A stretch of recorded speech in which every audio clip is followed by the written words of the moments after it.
নমস্কার বন্ধুরা,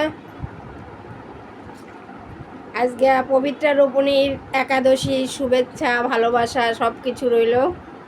দেখো কি খাচ্ছি পূজা দিয়ে, আম মাখা করেছি, সবাই চলে এসো। এটা কিন্তু আমার গাছের আম না, এটা কিনে এনে রেখেছিলাম ফজলি আম। ওটা একটু শক্ত শক্ত ছিল, একদিন বাইরে রাখলে পেকে যেত।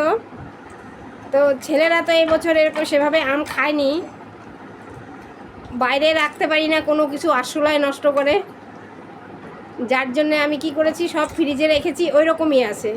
তো চলো আজকে কাজে লেগে গেল। সন্দুক লবণ দিয়ে কাঁচা লঙ্কা দিয়ে টেস্টি করে মেখেছি। চলে আসো সবাই।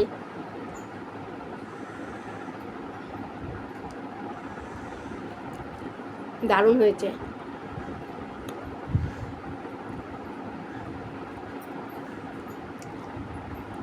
সবাই ভালো থেকো।